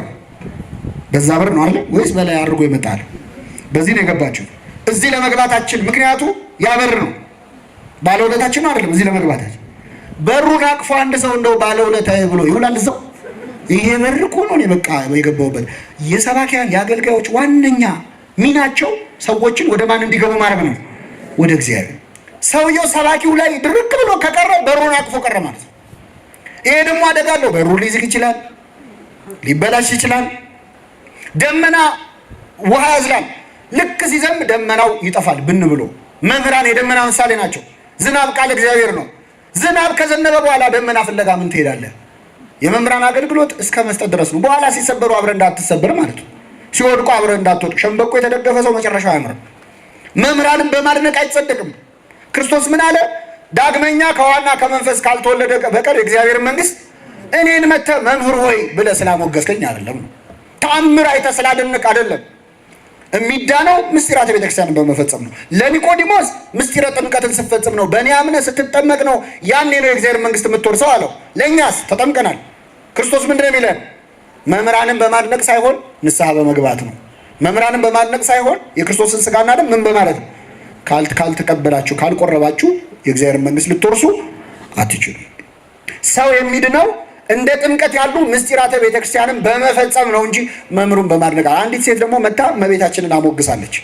ብጽዕት ከርስንተ ጾረተከ ያጠቡ ጡቶች በሉ እስኪ የተሸከመች ማህፀን የተመሰገነች ነች። መታውን አስደሰተች። ጌታን ማስደሰቷን ያጠቡ ጡቶች የወንጌል መልክአ ማርያም ደገመች። መታ ክርስቶስ ምን አላት? አዎን አላት። በእርግጥ ያጠባችው ጡት የተመሰገነች ናት አይደለች? ናት። ነገር ግን አለ ብፁዓንስ ቃሌን ሰምተው የሚጠብቁት ሰዎች ናቸው። እኔን በማወደስ መምህሩን በማወደስ አይደለም ብፅዓን የሚገኘው። ቃሌን ሰምቶ ምን በማድረግ ነው? በመፈጸም ነው። ድንግል ማርያምስ ብትሆን ስለ ጸነሰችው ስላጠባችው ብቻ ይመስላችኋል ብፅዕት የተባለችው? ዋነኛ ብፅዕት ያሰኛት በክርስቶስ በማመኗ ነው። ብፅዕት ያሰኛት ያመነች በሉ እስኪ ብፅዕት ነህ። ምን ያለች? ማመኗ ነው ለመጽነስ ያበቃት። ማመኗ ነው ለማጥባት ያበቃት። ስለዚህ ቃሌን ሰምቶ የሚያደርገው እነሆኝ የጌታ ባሪያ እንደ ቃል ይሁንልኝ ብሎ ተቀብሎ ቃሌን የሚፈጽም ሰው ነው እንጂ እኔን ያወደሰ ያመሰገነ አይደለም ብሎ ተናግሯል። እና ኒቆዲሞስም ምን አለው? እውነት እውነት እላለሁ ሰው ዳግመኛ ካልተወለደ በቀር የእግዚአብሔር መንግስት ሊያይ አይችልም አለው። አይወርስም ሳይሆን ምን ሊል አይችልም? ያቻትና እንኳን አይልም አያትም ሊያይ አይችልም አለው። ኒቆዲሞስም ሰው ከሸመገለ በኋላ እንዴት ሊወለድ ይችላል?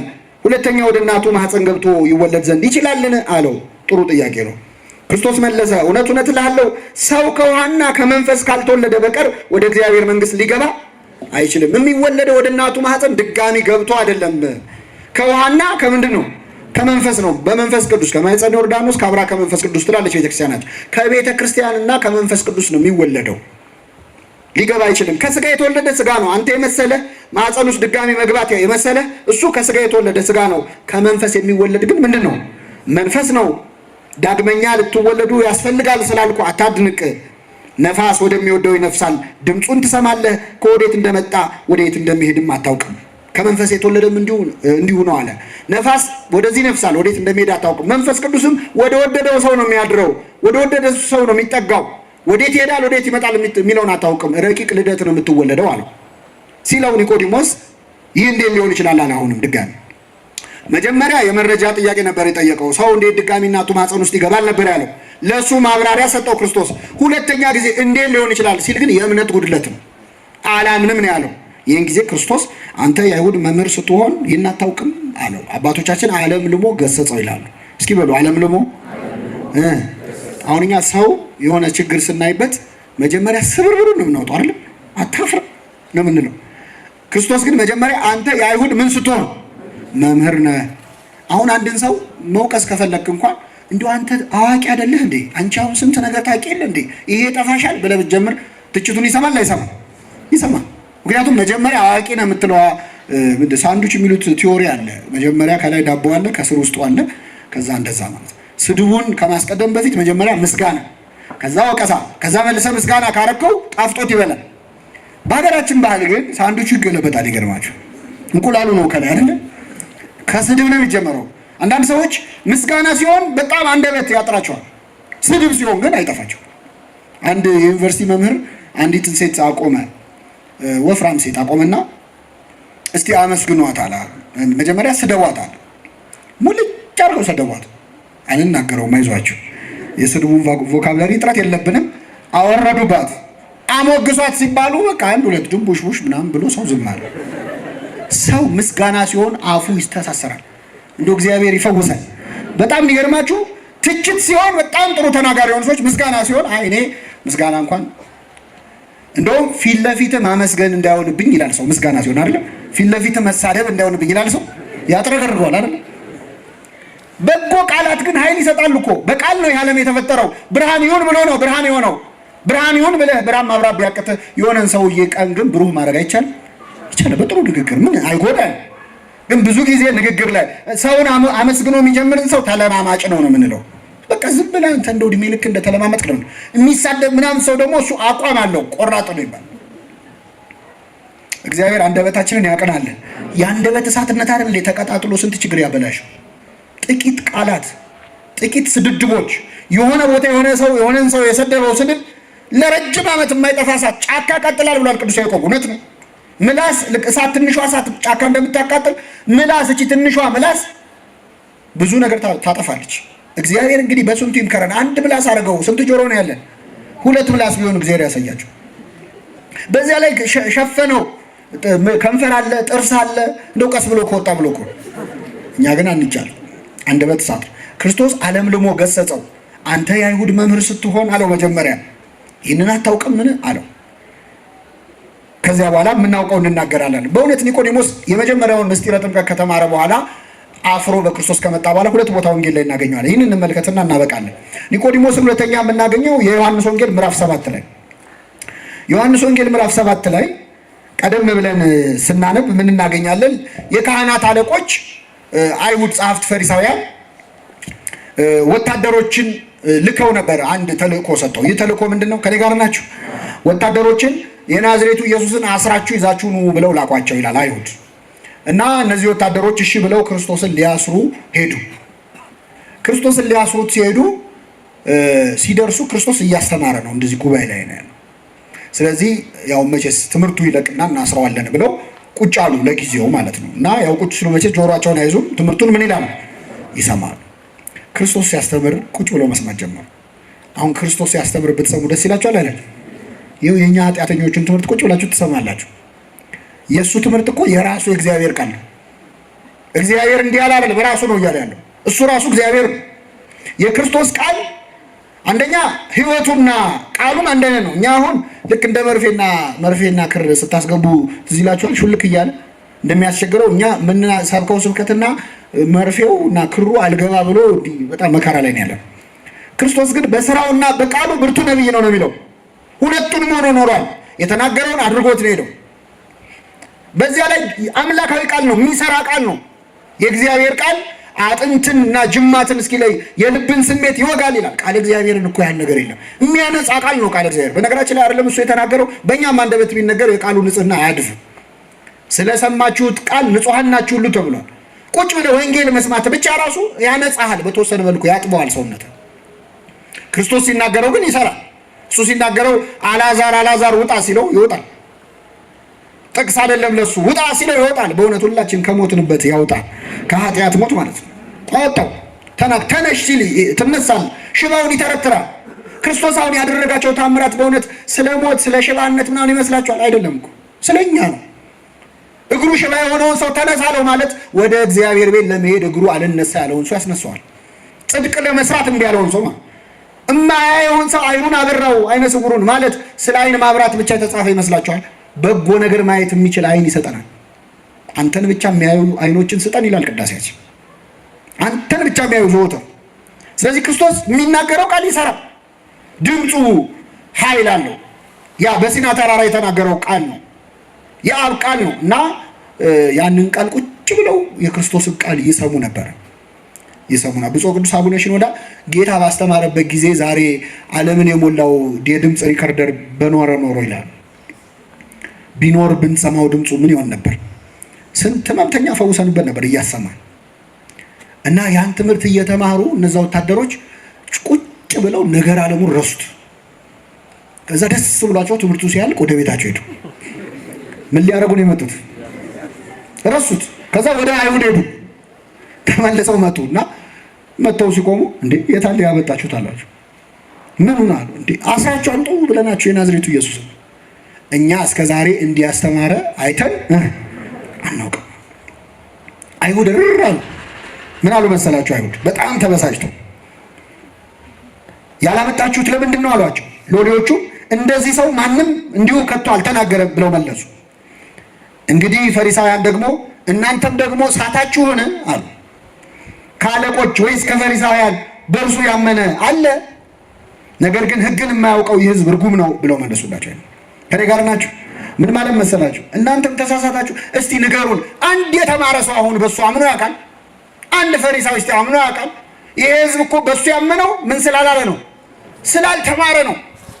ስለማይገባው እኮ ነው የሚከተለው እሱን። እስቲ አንድ የተማረ ሰው እንኳን በእሱ አምኖ ያውቃል ብለው ተናገሩ። የተማረ ሰው በክርስቶስ አምኖ ያውቃል? አያውቅም። ማ ቆሟል? እዛው ቆሟል ኒቆዲሞስ። እቺ ወሬ ስትወራ ቆሟል። ጻድቅ ኒቆዲሞስ በእውነት የሚያሳዝን ሰው ነው። ዝም እንዳይል ፈራ፣ ጨነቀው። እንዳይናገር እኔ አምኜበታለሁ እንዳይል ደግሞ ነገር ሊመጣ ነው፣ ስልጣኑ ሊያጣ ነው። ስለዚህ ፈራ ተባ እያለ ምን አለመሰላችሁ? ሕጋችን አስቀድሞ ሳይሰማ ምን እንዳደረገ ሳያውቅ በሰው ይፈርዳልን አለ ይላል።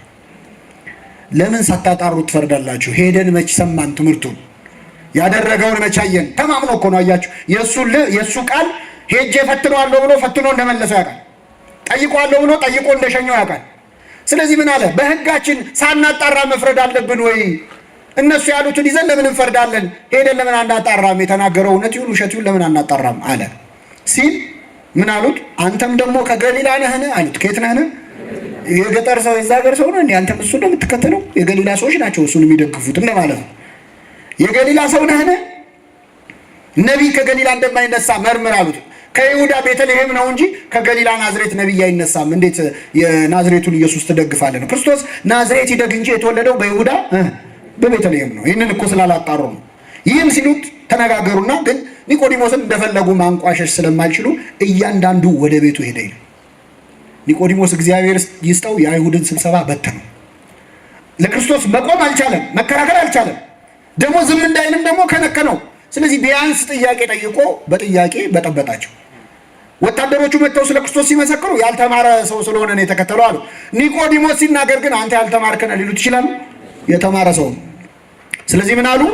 ነቢይ ከገሊላ እንዳይነሳ መርምር አሉትና ወደ ቤቱ ሄደ። ይሄ ማለት ምን መሰላችሁ? ፈራ ተባ ያልን ቢሆን አምላካችን ሲሰደብ መከራከር መናገር አለብን። አንዳንድ ሰው አለ አብሮ ከሚሰራቸው አብሮ ከሚውላቸው ሰዎች ጋር ቤተክርስቲያን ስትሰደብ እግዚአብሔር ሲሰደብ ቁጭ ብሎ ስድብ የሚጠጣ ሰው አለ። ምንም የማይመስለው ሰው አለ። ቢያንስ ጥያቄ አልጠይቅም እንዴ? ያልሆነውም ነው ሲባል ተዋህዶ እንደዚህ ነች፣ ቤተክርስቲያን እንደዚህ ነች ሲባል አይ እንደሱ እንኳን አይደለችም አይባልም እንዴ? ዝም ብሎ የሚሰማ ሰው አለ። አይ እኔ ስራ ቦታ ላይ እንደዚህ አይነት ነገር ውስጥ መግባት አልፈልግም። ይሄ ኒቆዲሞስ ፈተና ነው። ቢያንስ እንደው ገልጠህ መቆም ቢያቅትህ ለክርስቶስ ለሃይማኖት መናገር ቢያቅትህ ቢያንስ ጥያቄ ጠይቀህ እንደው ባለች ትንሽ እውቀት እንኳን መፍጨርጨርም ጥሩ ነው። ስብሰባውንም መበተን ጥሩ ነው አይደለም እንዴ? ኒቆዲሞስ እንዳደረገው ስብሰባውን መበተን በሌላ መንገድም ጥሩ። የመጨረሻው ኒቆዲሞስን የምናገኘው በዕለተ ዓርብ ነው። ዛሬ ስቅለቱን የምናስበው አምላካችን ኢየሱስ ክርስቶስ በተሰቀለበት ዕለት ሊገንዙት የወጡት ሁለት ሰዎች ዮሴፍና ኒቆዲሞስ ነበሩ። ያን ቀን ኒቆዲሞስ እንደ መጀመሪያው ቀን በማታ በፍርሃት ፈራ ተባ እያለም አልመጣም። እንደ ሁለተኛውም ቀን እንደው ትንሽ እንደመሞከርም አላለም። በክርስቶስ የመጣ ነገር ይምጣብኝ ብሎ። የሚገርማችሁ ክርስቶስ በሞተ ሰዓት ነው ኒቆዲሞስ ለክርስቶስ መወገኑን ያሳየው። በሞተ ሰዓት ነፍሱ ከስጋው በተለየ ሰዓት በቁሙ ቢሆን ይታዘበኛል ብሎ ነው አፍሮት ነው ይባላል። ነፍሱ ከስጋው ምን ብላለች? ተለይታለች። ተመልካች የለው። ሐዋርያት ሁሉ ጥለውት ሄደዋል። 11 ሐዋርያት ይሁዳ ሸጦታል። ዮሐንስ ብቻ ነው ጸንቶ ቆሞ የነበረው። ሁሉም ጥለው ሄደዋል። አምላካችን ኢየሱስ ክርስቶስ ወዲያው ነበር የሞተው በ3 ሰዓት። ልክ እንደሞተ እነሱ ቅዳቸው ምን መሰላችሁ? ገሃነም ቫሊ የሚባል የገሃነም ሸለቆ የሚባል ገሃነም የሚለውን ቃል በነገራችን ላይ እግዚአብሔር በምድር ላለነው ሰዎች በምንረዳው አድርጎ ነው የተናገረው። እና ገሃነም ሸለቆ የሚባለው ምንድነው? አስከሬን የሚጣልበት ከኢየሩሳሌም ከከተማዋ ውጪ ያለ ሸለቆ ነው። እና እዛ አስከሬን ሁሌ ይጣላል፣ ሁሌ ይቃጠላል። አስከሬኑ እዛው እየበሰበሰ ትል አለው፣ እሳት አለው። እሳቱ የማይጠፋ ትሉ ምንም አይል ከዛ ጋር እንዲገባን ነው በሱ የተናገረው እግዚአብሔር። እና እዛ ሊጥሉት ነበር ክርስቶስን ሐሳባቸው። እንዲቀበር ራሱ አልጠበቁም። ሊያዋርዱት ነበር የፈለጉት። መሰቀሉንም ውርደት መቀበሩንም ውርደት ነበር ሊያደርጉ የፈለጉት። እና አይሁድ እዛው እንዲቀርቅ ሰዓቷ ካለፈች ደግሞ 11 ሰዓት ላይ ካልተነሳ እና ካልተቀበረ 12 ሰዓት ከሆነ በኋላ ሰንበት ነው ይባላል። እዛው ነው የሚቀረው እንደተሰቀለ ማለት ነው። ማደር በእንጨት ላይ ማደር ራሱ እንደ እርግማን ነው የሚቆጠረው። እቺን ይፈልጉ ነበር አይሁድ። ዮሴፍና ኒቆዲሞስ ተነስተው ወደ ጲላጦስ ሄዱ። ጲላጦስ ቀርበው የኢየሱስን ስጋ ለመኑት ይላል። እስኪ በሉ የኢየሱስን ስጋ ስጠን እባክህ አሉት። የክርስቶስን ስጋ ለመለመን ያብቃል። አሁን አንዳንዴ ሰው ለመቁረብ ብሎ ንስሐ አባቴ ጥሩ አይደሉም እንዲያረጉኝ ይላል። እንኳን ክፉ ቄስ ክፉ ካህን ቀርቶ የኢየሱስን ስጋ ከጲላጦስም መለመን አለበት። ስጠን እባክህ፣ ስጋውን ለሁላችን ይስጠን። ቅዳሴያችን በሙሉ ሀበነ ነው። ሀበነ እኮ የእነ ኒቆዲሞስ ጸሎት ነው መጀመሪያ። ስጠን እባክህ ስጋህን ደምህን ወፈውሰነ በዝንቱ ጵርስፎራ፣ በዚህ ስጋና ደም ፈውሰን እባክህ። መቃብር ውስጥ ሊከቱት ነው እነሱ። የኛ መቃብር ሆዳችን ነው። ወደ ሰውነታችን እንዲገባ ስጋህን ደምህን ስጠን፣ ለሁላችን ይስጠን። አይ የፈለገ የረከስን ብንሆን የመቃብር ህይወት ቢኖረንም ግን ደግሞ ስጋውን ደሙን መለመን ያስፈልጋል። አሁን ብዙ ስጋው ደሙ ለመቀበል የሚፈራው ለምንድን ነው? አይ እኔ ብቁ አይደለሁም ንጹህ አይደለሁም ብሎ ስለሚያስብ ነው። ግን የረሳነው አንድ ቁም ነገር ምን መሰላችሁ? የክርስቶስ ስጋና ደም ለንጹሃን ሰዎች የሚሰጥ ሽልማት እኮ አይደለም። ለጻድቃን የሚሰጥ ሽልማት አይደለም። ለበሽተኞች የሚሰጥ መድኃኒት ነው። ለኛ ለቁስለኞቹ ነው የተዘጋጀው። ሰው መድኃኒት ውሰድ ሲባል አይ አሁን በሽተኛ ነኝ ሲሻለኝ ይላል አይልም። መድኃኒትማ የሚያስፈልገው ለቁስለኛ ነው። ለኛ ነው ስጋና ደሙ የሚያስፈልገው። ለቅዱሳኑማ የገድላቸው ማህተም አክሊል ስለሆነ ነው። ስጠን የጌታን ስጋ ስጠን ብሎ መለመን ያስፈልጋል። ለሁላችን ስጋውን ደሙን ይስጠን። ለመኑት፣ ጲላጦስ ለመኑት፣ ስጠን አሉት። ከመቼው ሞተ ብሎ ገረመው ይላል። በ3 ሰዓት እንዴት ሞተ ብሎ ተደነቀ። ፈቀደላቸው። የጌታን ስጋ አውርደው ዮሴፍና ኒቆዲሞስ ገነዙት። በጣም የሚገርም ነው። ቅዱሳኑ ይደነቃሉ በዮሴፍና ኒቆዲሞስ ክብር። ሲገንዙት የገነዙት ያ ሙትን የሚያስነሳውን አምላክ ነው። አይኖቹን የከደኑት ያ አይኖችን ዳሶ የሚያበራውን አምላክ ነው። እና እንዴት ከደናችሁት አይኑን፣ እንዴት እጆቹን አሰራችሁት? ያ የሽባን እጅ የሰለለን እጅ የሚያድነውን አምላክ እንዴት እጆቹን አሰራችሁት? የዲዳን አንደበት የሚከፍተውን ክርስቶስን እንዴት አንደበቱን ዘጋችሁት? አፉን እንዴት ገጠማችሁት? ዮሴፍና ኒቆዲሞስ እስቲ ንገሩን ይላሉ ቅዱሳን። ቤተክርስቲያናችን አሁን ሰሙነ ትንሣኤ ላይ በጣም ታስባቸዋለች። ሃሌሉያ ዮሴፍ ወኒቆዲሞስ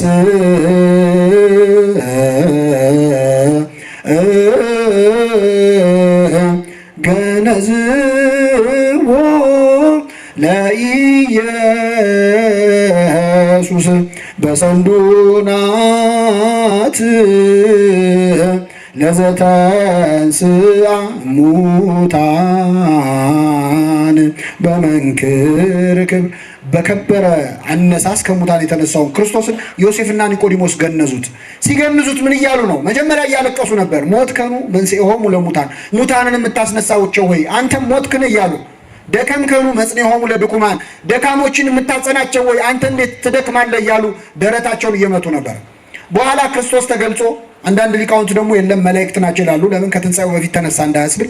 መላእክት ተገልጸው እንዴት እንደ ፍጡር እንደ ሩቅ ብእሲ እያለቀሳችሁ ደረት እየመታችሁ ትገንዙታላችሁ ብለው አስተማሯቸው። በመላእክት አንደበት ተማሩ። እግዚአብሔር ራሱ አስተማራቸው። ስለዚህ ሲገንዙት ከዚያ በኋላ ቅዱስ እግዚአብሔር ቅዱስ ኃያል ቅዱስ ሕያው ዘኢይመውት ዘተወልደ ማርያም ቅድስት ድንግል ተሳሃለነ እግዚኦ፣ ቅዱስ እግዚአብሔር ቅዱስ ኃያል ኪዳን የምናደርስበት ሁሉም አብያተ ክርስቲያናት ያደርሷታል ይህችን ጸሎት። ዮሴፍና ኒቆዲሞስ ነበር የገነዙት። እና ዮሴፍ ኒቆዲሞስ ሲፈራ ሲተባ የነበረበትን ክርስትና ስልጣኔንም ባጣ ልጣ በሱ ምክንያት ምንም ነገር ይድረስብኝ ብሎ ወስኖ ሃይማኖቱን በግብር የገለጠ የመከራ ቀን እውነተኛ ወዳጅ መሆን የቻለ ሰው ነው። የእሱን በረከት ያሳድርብን። ዮሴፍና ኒቆዲሞስን መሆን ትልቅ ክብር ነው አይደል? ጌታን አሁን በዛ ዘመን ብትኖሩ አትገንዙትም? አትሸፍኑትም? ስጋውን ቅዱስ ኤፍሬም ይጠይቃል። ክርስቶስን በዛ ዘመን ብትኖር አትገንዘውም ወይ? ገንዘዋለሁ ካልከኝ ውጣና አሁንም ነዳያን ወድቀው ታገኛለህ፣ እርቃናቸውን ወድቀው ታገኛለህ። ለነሱ ካረከው ለማን እንዳረከው ነው? ብራብ አላበላችሁኝም፣ ብጠማ ብታረዝ አልብሳችሁኛል የሚለው ለነዳያን ነው። ስለዚህ ነዳያንን ማብላት ክርስቶስን ማብላት ከሆነ፣ ነዳያንን ማልበስ ክርስቶስን ማልበስ ከሆነ፣ ነዳያንን መገነዝ ማንን መገነዝ ነው? ክርስቶስን መገነዝ። ይህንን አውቆ ይገርማቸዋል። ቅዱስ ኤፍሬም ሶርያዊ ከተማ ለከተማ ይዞር ነበረ የሞተ ድሃ ካለ ብሎ። ከዛ የሞተ ወድቆ መንገድ ላይ ሞቶ የተገኘ ድሃ ካገኘ ደስ ይለዋል። ጌታዬን ገነዝኩት ይላል። በክብር ድሆችን ሰብስቦ ይቀብራል። ጦቢትም ይህንን ያደርግ ነበር። ለነዳያን የምናደርገው ሁሉ ለክርስቶስ የምናደርገው ስለሆነ እና ኒቆዲሞስን የጎበኘ አምላክ በሌሊት ጎብኝቶ ሕይወቱን ከጨለማ ወደ ብርሃን ያመጣ አምላክ የሁላችንን ሕይወት በቸርነቱ ይጎብኝልን። ሳምንት የመጨረሻውን ክፍል እንመለከታለን። ከሰሙነ ሕማማት በፊት ይቆየን። የሰማነውን በልቡናችን ጽላት ይጻፍልን። ኒቆዲሞስስ ምን እንማራለን የምትሉ ከሆነ እድገት፣ እስኪ እድገት በሉ። እድገት ኒቆዲሞስ የመጀመሪያው ክርስቶስን ያገኘበት ከክርስቶስ እግር ስርም ሲማር የነበረበት ወቅት የዮሐንስ ወንጌል ምዕራፍ 3 ላይ በማታ እየመጣ እያፈረ እየተሸማቀቀ ይማር ነበር። እያፈረ እየተሸማቀቀ የአይሁድ መምህር ስለሆነ ከክርስቶስ እግር ስር በቀር ተቀምጦ ቢማር ሌሎች የሚመለከቱት ሰዎች አላዋቂ ነው ብለው እንዳይናገሩት።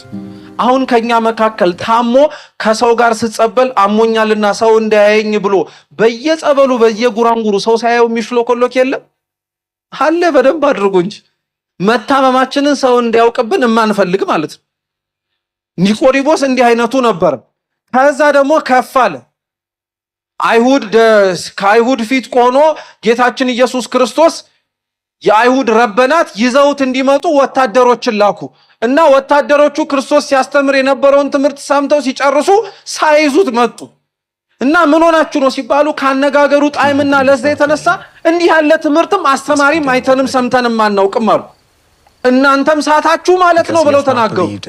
እና ኒቆዲሞስ የዛን ጊዜ ላይ አፍ አውጥቶ ለክርስቶስ ተከራክሮ ነበር። ጌታ ይፈረድበት ብለው ሲናገሩ አንድ ሰው ከመጀመሩ ነው ክሱን ሳይሰማ ቆሞ የሚመረመረው አሉ። ነቢይ ከገሊላ እንደማይወጣ መጽሐፍ መርምረህ እይ ብለው ተሰናበቱ። ለጥቂት ጊዜም ቢሆን በኒቆዲሞስ በዚህ ጥያቄ ምክንያት የአይሁድ ሸንጎ ተበትኖ ነበር። የኒቆዲሞስን እድገት ተመልከቱት። ድሮ ጨለማ ውስጥ ሆኖ ስለ ጌታው መናገር የሚያፍር ነበረ፣ ሰው እንዳያየው የሚመላለስ። አሁን ደግሞ ከሌሎች ሰዎች ጋር ቆሞ ስለ አምላኩ የሚናገር ሆነ። ልክ እንዳልኳችሁ ነው። አንዳንዶቻችን ለመፈወስ ከእግዚአብሔር ምሕረት እጆቹ እንዲዘረጋልን ስንፈልግ ማታ ሰው በማያየን ሰዓት ሹልክልክ ብለን እንመጣለን። ልክ ያ እድገታችን እየጨመረ ግን ሲመጣ ዕለት ሰው እንዳያየን ብለን እግዚአብሔር እንዲያየን የምንመጣ ከሆነ ግን ልክ እግዚአብሔር የተመለከተን ጊዜ ላይ ሊያዩን በማይፈልጉና መታየት በማንፈልግበት ቦታ ላይ ተደብቀን ስለመጣንለት ስለ እግዚአብሔር መመስከር እንጀምራለን።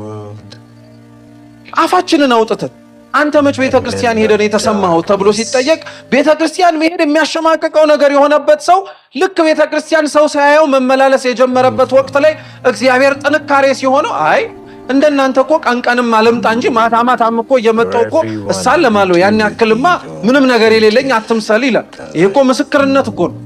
እሄዳለሁ ብሎ እየተናገረ እኮ መጨረሻ ኒቆዲሞስ የተገኘው የት ነው የምትሉ ከሆነ ከጲላጦስ ጋር ፊት ሄዶ ከዮሴፍ አርማቴያስ ጋር አብረው ሆነው የክርስቶስን ስጋ ስጠንና እንገንዘው እያሉ ሲጠይቁን፣ ህመምተኛ የሆነ ሰው ጤናውን ፈልጎ ከእግዚአብሔር እግር ስር ራሱን ከጣለ በጤናው እስከሚያድግና ፍጹም ፈውስን እስከሚያገኝ ድረስ እድገትን መጠበቅ መቻል አለበት። በአንዴው መተን ላንድን እንችላለን። እየሰማችሁ ነው? በአንዴው መተን ላንፈወስ እንችላለን። እግዚአብሔር የሚያዘገየን በአንዴው አሰናብቶን ሰላም ሰጥቶን በአንዴው ጤናችንን እንዲሁ ደህና ሁኑ ብሎ ማባረር ከብዶት አይደለም። አንዳንዶቻችንን ከነበሽታችንና ከነ ህመማችን እየታገሰ ቤት ውስጥ የሚያስቀምጠን በህይወታችን እንድናድግ ስለሚፈልግ ነው። እውነት እንነጋገር ከተባለ እኮ ክርስቲያኖች ልብ ብላችሁ ራሳችንን ሁላችንም እንመርምረው። ከእግዚአብሔር የሆነ ጥያቄን መልስ ለማግኘት ብለን መተን ቤተክርስቲያን የቀረን ሰዎች የለን። እኛ የመጣ ነው እግዚአብሔርን ፈልገን እኮ አይደለም፣ ጥያቄ ለማቅረብ ነው። ጥያቄውን እስኪመልስልን ግን እግዚአብሔር አምላክ እዚሁ አስቀምጦልን። ይሄ ታዲያ መባረክ አይደለም እንዴ? እኛ ያልጠየቅነው ያልተማጸንነው አድርግልኝ ብለን እንኳን እኮ ያለመነው ልመና እኮ ነው። ሁላችንም ቢባል እንኳን ይሄ የሚከብድ ነገር አይደለም። አያችሁት? እግዚአብሔር ጥቂት ጊዜ አብራችሁት እንድትቆዩ እስከ ተወሰነ ጊዜ ላይ ከነህመማችን አብራን ቁጭ እንድንል የሚፈልገው ፈውሶን ሰላም ሁኑ ብሎ ማሰናበት ከብዶት አይደለም። አንዳንዶቻችን ጤናውን ባገኘን ጊዜ ላይ እግዚአብሔርን ትተነው ስለምንል እውነት ከእግዚአብሔር ጋር ብንታመም ይሻላል እግዚአብሔርን አተን ጤነኛ ከምንሆን። እሱ ነበር የሚሻለን። ኒቆዲሞስ ማለት ይሄ ነው።